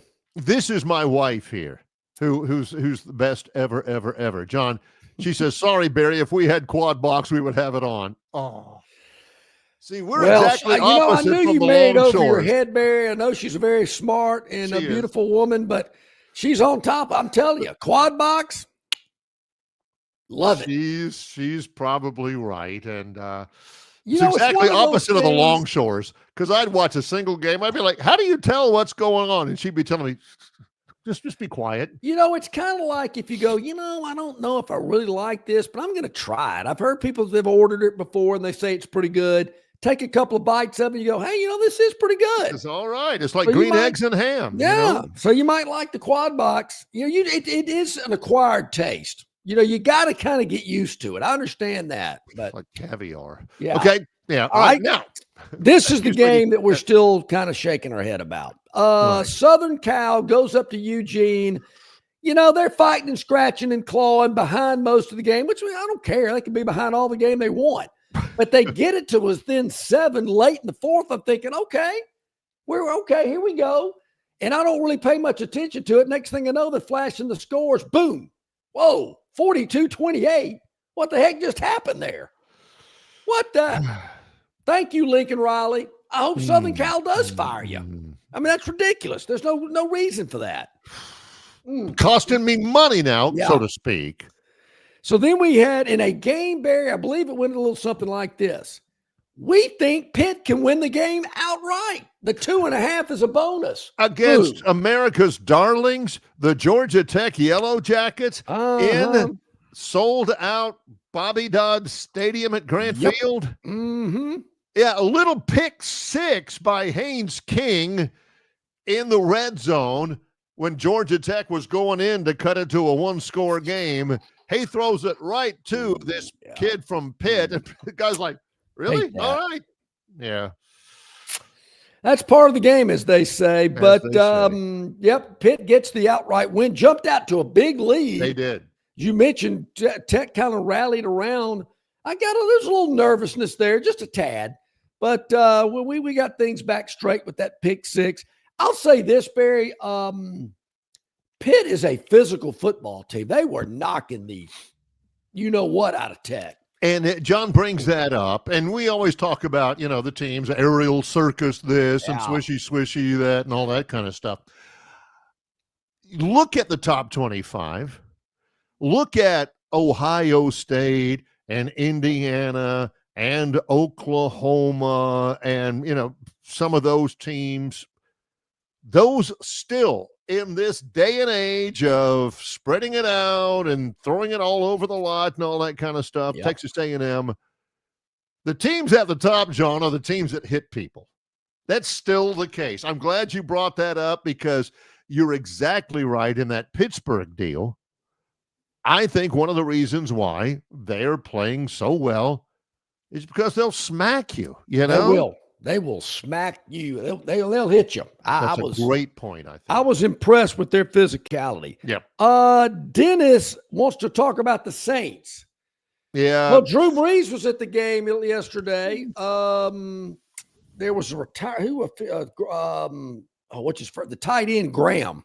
Oh, Jimmy Graham. He retired as a Saint yesterday. So, a little fanfare. Saints went with the black helmets yesterday. Yeah. Didn't do him any good. Didn't help. Did not help. Not at all. The Saints lose to the Falcons, who were putrid. They lose 24-10. Yeah. Kirk Cousins beats you. Kirk Cousins. And thankfully, I have the NFL Sunday ticket, so I did not have to watch the Eagles completely throw up all over themselves and let the Cowboys come back and win the game. Just sickening to watch, actually. But everybody's on the look at the Cowboys. They're great. They beat Philadelphia. No, they're not great. They still Philly was up 21-0. Look, Philly, they've been begging to get beat lately. Yeah, I agree. Finally, they do. But the problem is they let Dallas beat them, so all the media that's in love with Dallas, look at this, they're back, the Cowboys, Dak's so good. No, he's not. Still not impressed. I saw a little bit of that game too. Dak could go, just in case anybody's wondering what's John talking about. Dak could go 50 for 50 for 500 yards, perform CPR on a small puppy going into halftime and save his life, and afterwards announce that he is leaving to become a Buddhist monk and devote his life to religion or something. And John would still be like, I will say this, Barry. He is a very good television pitch man. He is. I will give him that. He's Yeah. good in the commercials that he does for, Yeah. I think, some mattress company and The sleep number, and plus he's tapping outside that guy's window and saying, "Come on, Dennis, it's Saturday. Saquon's over there. They're ready. Are you ready? I mean, it's Sunday. Come on, it's Sunday. Come on, are I'll you give ready?" him a little credit That's there. pretty- He's pretty good with that. If only but- he could read a defense, according to John. Yeah, I don't know. Maybe I should be more impressed, but I don't know. That day when he said Dak is not a top 10 quarterback in the showroom at Stivers Ford, and literally you could hear soles of shoes squeak on the linoleum there. And everybody's looking around, and John's like, "Come at me. I said it." Yeah. Yeah. I mean, do you feel any different today? I'll say that, you mentioned some action this week. Coming up tomorrow, 2 games. 2 games in the MAC. We don't have any Wednesday games. There again, Barry, 30 years ago, why don't they play the Iron Bowl on the Wednesday before Thanksgiving? Nobody plays on that day. I don't get it. To me, it's just a layup. It's a travel day. I don't know. But only 1 college game on Thursday? That seems a little odd. I don't understand. Well, there's 2, actually. Of course, Tuskegee and Alabama State in the Turkey Day. Shout out for my alma mater. I took 3 hours there, so I guess it is kind of people will say that was a pivotal 3 hours credit. Pivotal. Going up the hill and then you get the A in finite math, and it was all downhill momentum after that. So Alabama State, who is playing some really good football lately. They're averaging like 42 a game their last 4 or 5 games. I mean, Eddie Robinson, you are getting it done. They play Tuskegee on Thanksgiving Day at 2:00, and then as Luke said, he's got the Navy-Memphis game from Memphis at 6:30 on Thursday on ESPN, and that's it in the college game. Of course, in the NFL, traditional Thursday stuff. Wow, look who's playing on Thanksgiving afternoon. There's a shock. The Chiefs and the Cowboys. There are actually 3 games. The early game, the noon game, is Packers-Lions. Lions always play. Chiefs and the Cowboys from Dallas, CBS, 3:30 in the afternoon. And then Bengals-Ravens on Thursday night on NBC. Hey, boy. It just, I don't know. There you go. That just frustrates me to no end. But I'll have it on. I mean, Thursday, you got to have the game on while you're cutting the turkey and all that kind of stuff. It's something in the Constitution or something. John's right. You got to have the game on. Even if you ain't watching it, you got to have it on. And I always like calling up local man. Hey, happy Thanksgiving. Hey, happy Thanksgiving. What you got today? Little action on Thanksgiving just for funsies. Here's the key. John calls up local man and makes small talk. Local man hates small talk. Yeah. Hey, happy Thanksgiving. Yeah. Whatever. What do you need? Yeah, that's why I usually call a little early, because I don't want to clog up the lines, if other people are trying to fire down late. If you are random better in a state which allows sports betting, and local man, when you call him, is really chatty, you know what? You don't want that. You don't want that, because you know what that tells you? That he is killing you dead. Hey, man, how are the kids? Hey, how was that Hawaii trip? Oh, you couldn't go? Yeah. See, why couldn't you go? He's talking to that you. late field goal. Because the guy that is beating him, he don't want to answer the phone. He wants that line to be busy. Yeah. When that guy's calling. You get a get well card in the mail from your man if you miss a week. Hey, where you been? You all right? You good? or he starts calling you. Yeah. When local man calls you, you're in trouble. Yeah. I actually had a friend. Hey, man, my bookie calls me. Really? Wow. I don't know if I'd let people know that. This from John Dent. He says, Barry, you should work to get a gig of you and Lugs in the booth for a game sometime. I actually did send John a selfie of me and Lugs in the booth in Norfolk, Virginia. He was right beside me. He was about 15 feet beside me in the ESPN booth. and I was doing the radio for Troy and everything. He came in. We had him on in our pregame show. Hey, I'm happy doing what I'm doing. Believe me. Yeah, he's a good one. He's a good one. Thursday, you said, at Memphis? Thursday at Memphis, Navy at Memphis, 6:30 ESPN. I'm rooting for Navy. I want Navy to get into the college football playoff. By gosh, that would be kind of great. interesting. Yeah. Coming up in just a little bit, our Gurn Jr. Victoryland 777 topic wheel. More still to come with Longshore and McKnight on our Monday show in association with Yellowhammer News, presented by Bud Light. Known by avid golfers as one of the most beautiful and challenging stops on the Robert Trent Jones Golf Trail, Cambrian Ridge in Greenville lies just 40 miles from Montgomery. It is well worth the ride for any golfer looking for 27 holes of jaw-dropping golf. The greens have been redesigned to accommodate the higher green speeds associated with their installation of the latest generation of ultra-dwarf Bermuda grass. Cambrian Ridge offers a fully stocked pro shop with all the latest equipment and apparel. Great food and beverages in the clubhouse can be enjoyed both before and after your round. Get your group together and hit the trail. Go to rtjgolf.com/Cambrian Ridge for tee times and more information. This is the greatest opportunity for exquisite jewelry from Marguerite's. Marguerite's is filled to the gills with new trendy styles for the holiday season. But to entice sales prior to Black Friday, Marguerite's blowout is on. Every single item at Marguerite's has a crazy, wacko, insane price. Best of all, you can lay away for Christmas at the cuckoo prices. Plus doorbusters, watch batteries, $8, rhodium dipping, $19, 60% off all diamonds. Marguerite's blowout is on now. Every item at Marguerite's is insanely priced. Marguerite's, Vaughan Road. Dixie Electric Plumbing and Air is excited to participate in our annual Catch Me in Pink campaign, raising money for cutting-edge breast cancer research. We partnered locally with the Joy to Life Foundation and Vera Bradley to help raise significant funds in support of the cause. Each week, we are giving away prizes locally in addition to our national grand prize, a tropical trip for two. To enter, simply snap an Ussie of you and a pink-clad Dixie employee and enter it on our website. Dixie will donate money for every photo that's submitted, and you will be entered to win big. All righty, welcome back in, everybody, here on this Monday. During the break, I was just, surfing around, taking a look.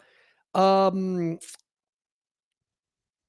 an interesting article. Joseph Goodman writes for AL.com. He does. Has a story. Here's how Lane Kiffin lands at Alabama. Didn't we talk about that on this show like last week? Huh?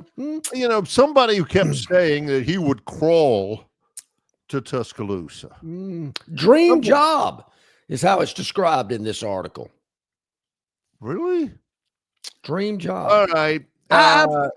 This is Joseph Goodman, AL.com. Not a big fan of AL.com, but no. I'll play. He says, let me sneeze first. Okay. He says, deep down. Well, hang on. I'll go a paragraph earlier. Quote, his buff and shine started long ago when the Nick Saban and Jimmy Sexton coaching car wash, and it's almost complete.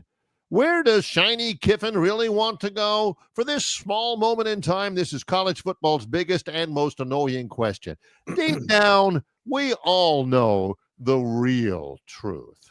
Truly, I'm surprised you didn't enunciate that in a more Alabama. We all know the real truth. Truly, Kiffin wants to be at Alabama. His rejuvenated career's second dream job after he was fired from his original love, USC. Here's how it could happen, and I wouldn't remove any scenario from the silly season until after this weekend's final set of regular season games. Okay. This is what he said. I'm not going to read the whole thing. You want to read it. But here's the scenario. Alabama loses to Auburn, misses the college football playoff, then DeBoer goes to Penn State. That would leave Alabama needing a new coach and Kiffin waiting to swoop in and save the day. Would Alabama hire Kiffin in a pinch? 3 years ago, I would have laughed off the idea, but that was before I witnessed with my own eyes Vanderbilt embarrass Alabama and the Doors student body tote a goalpost through Nashville and throw it in the Cumberland River. Yeah. Alabama, meanwhile, still hasn't figured out how to run the ball in the SEC, and they lose to Alabama at home. There are plenty of people out there who are sick and tired of Kiffin's games. Make a decision already. That's the wrong attitude. He says, why can't Kiffin wait? These aren't life and death decisions. It's college football, a TV show to sell ads during all the replays. Now, Kiffin, you guys, come on. You guys remember when Saban cut him loose in the national championship playoff because he had already been named the head coach at FIU? FAU. And Saban was pretty sure that Kiffin wasn't exactly spending a whole lot of time game planning for the Tide to play for the national. So he cut him loose in the postseason. And you Bama fans were dog cussing Kiffin left and right. Saban fired him. You know, you guys are down on DeBoer because Saban rubber stamped him. You want to hire a coach that Saban fired, said get out of there? Things that stick out. And we touched on this last week, if you remember, viewers and listeners. Would it surprise me if Kalen DeBoer wanted to go back out west? No, it would not. I don't think Alabama's going to fire him. No matter what happens Saturday at Auburn, they're not going to fire him.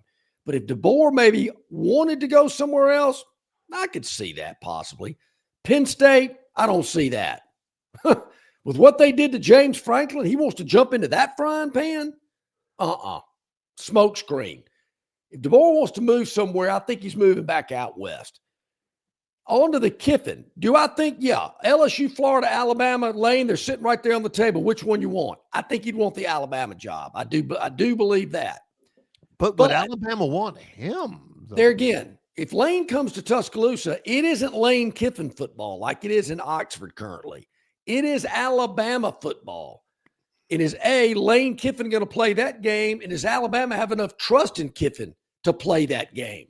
Is Kiffin going to stay off of social media? Probably not. No, I would say not. Is it all about what he wants to do? Probably so. But if he wins, it won't matter. Because, Saban didn't like going on the rubber chicken circuit and doing all that stuff. And they won and they let him, okay, coach, whatever you want to do. I don't know if they want the antics around Kiffin, but if he wins, they won't mind. They won't matter. Are they willing? I just don't think they give him the chance to win. I think that's a great point. Are they willing to give him the chance?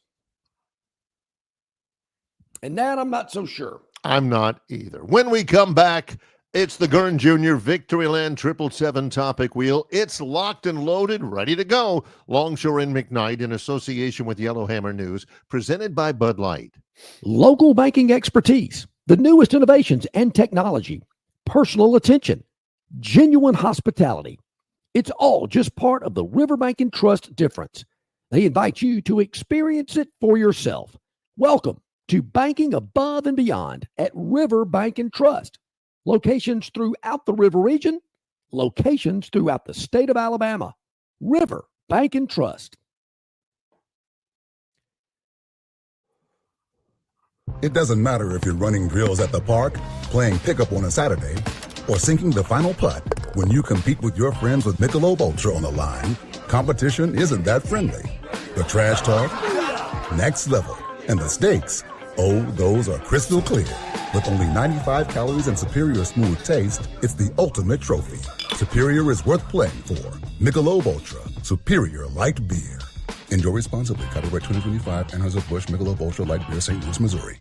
Don't miss your chance to win big at Victoryland Casino. Play the latest, hottest, most exciting games around with fun bonuses and big jackpots. Don't miss out on your free play. Stop by Player Rewards today and check out this month's exciting free play promotions. Come see why our players keep coming back. You'll have more fun at Victoryland Casino, where you can be a winner too. Victoryland Casino, located off I-85 exit 22, Shorter, Alabama. Must be 21 or older. All righty, welcome back in, everybody. Let me get my mic over here. Welcome back in, everybody. Glad you are with us. It is the Gurn Jr. Victoryland 777 topic wheel. It is ready to go, from what I understand. All brought to you by Victoryland 777 Casino, exit 22 off I-85 in Shorter, Alabama, where you can be a winner too. Let's see what we got. Don't know what any of them are. We are shooting off the cuff, which is where we tend to do our best work. End of the road. End of the road. Oh, yeah. Yeah. Chris Paul.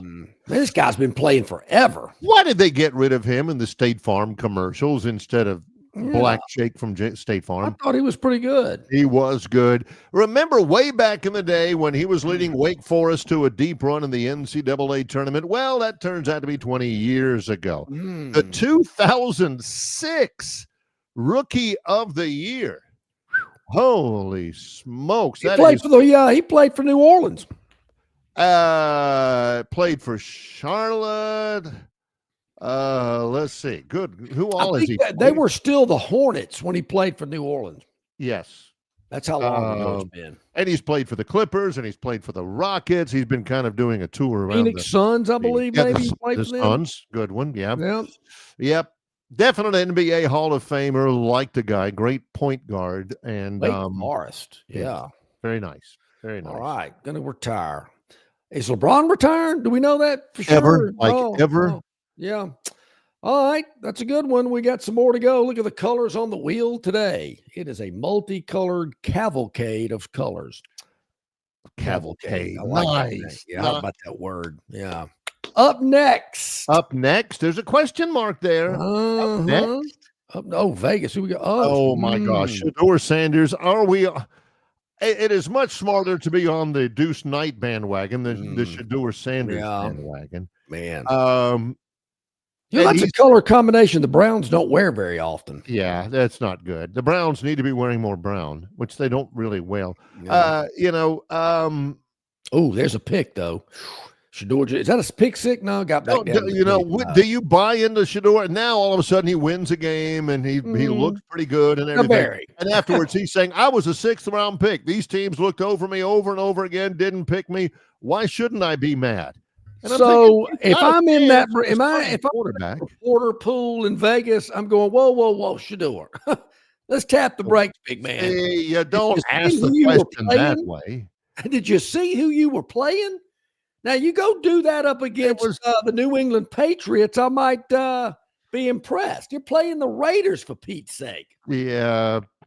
Shedeur, in case you're wondering, real quick, because I know we always go rapid fire here. Shedeur Sanders, all right, you ready? Yes. 11 for 29. 11 for 20. For 209. Come on. Nah. Yeah. Beat somebody that's good. That's a QBR of 87. Bo Nix, when he was at Auburn, had a QBR of better than 87. So, Shedeur Sanders, he's finally arrived in the NFL. I'm with John. You throw for 55% completion against the Raiders? I mean, how does that make the Raiders feel? We got beat by this guy?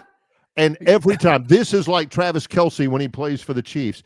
Every time Shedeur completed a pass, up to the booth they go with the camera to see Dion sitting up there in the booth with a cowboy hat on, pumping his fist and golly gee and all that kind of stuff. Colorado ready for their next game or something? Over and over and over. Hey, quickly before we spin the wheel again, Gatesman 8, we will not be on the air Thursday. It is Thanksgiving, but yes, we will be on the show Friday before the Iron Bowl. So, heck yeah, we will. So, no worries. Be ready. Yep. All right. Back at it. Spin away. Let's see what we got. It is, look at that. Spinning. Demoralizing. I mean, the last three could have involved Kalen DeBoer, but it hadn't been it yet. Boy, they lose Saturday night. It could be demoralizing. Carolina under Bill Belichick, much ballyhoo, going to change the world, going to set college football on its ear. Well, it has not gone very well in Chapel Hill. The Duke game, he talks about that. Yep. 32-25. Now, Barry, I'm going to say Carolina had a pretty good lead in this game at one point. It was let me double check. Maybe double digits. I want to say they were leading when I saw one of the scores here. Let's see what the story is. Which kind of surprised me when I saw that score flash up on the screen. Yeah. Nope. It was 17-10 Duke at halftime. Did Carolina ever have a lead? They might.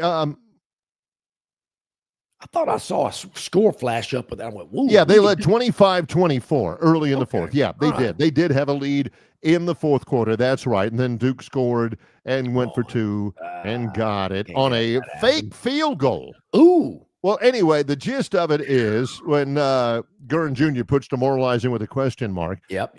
North Carolina is now 4-7. They ain't going to a bowl game. And they lose to Duke in Chapel Hill.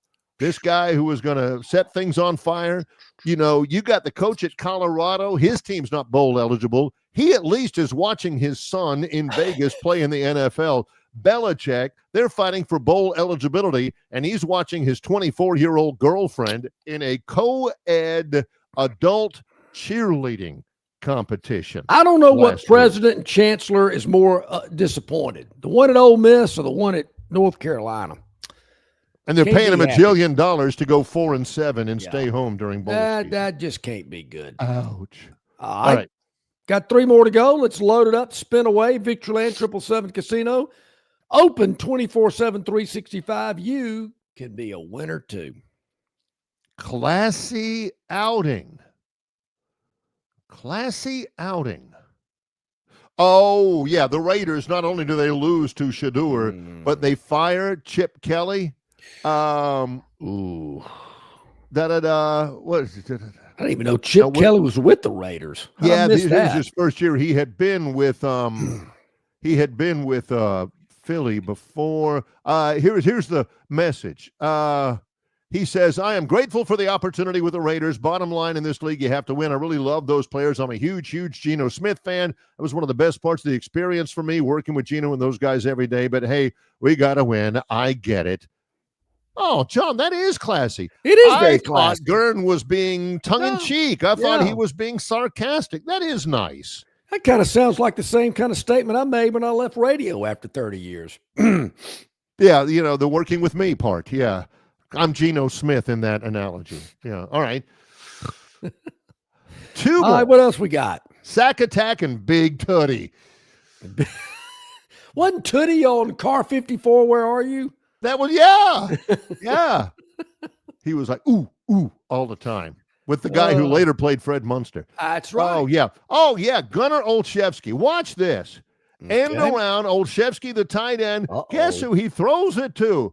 Jameis Winston. Number Watch 19? this move. Yes, Jameis. Damn, look at this guy. People, Jameis, he was a Heisman Trophy winner, a national champion. Yep. He was a number 1 overall pick, out of Birmingham.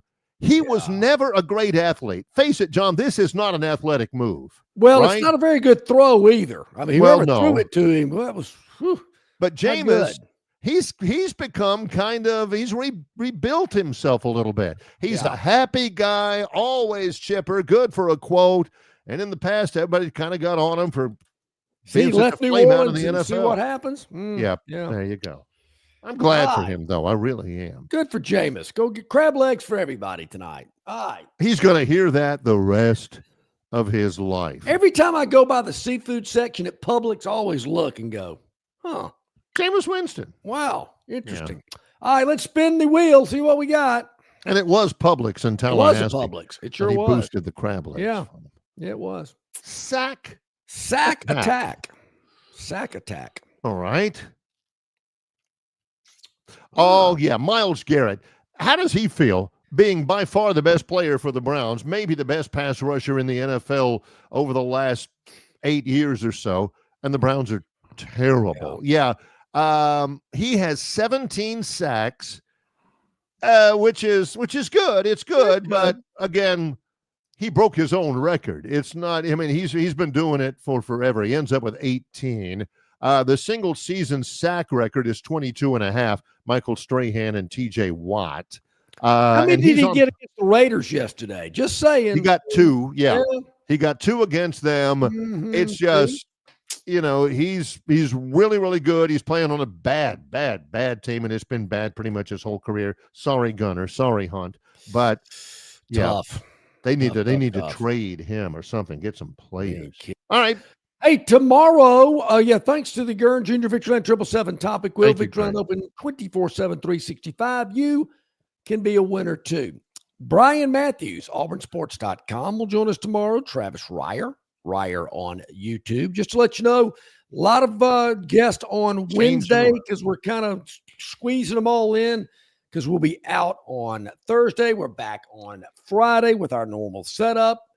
Iron Bowl Eve, getting a lot of thoughts about that, a lot of predictions from you out there as well. So there you go. Got a lot going on this week here on the program. Yeah. We are looking forward to the rest of the week. Many thanks to Tom Luganbill from ESPN and our producer, Gurn Jr. It's Longshore and McKnight in association with Yellowhammer News, presented by Bud Light.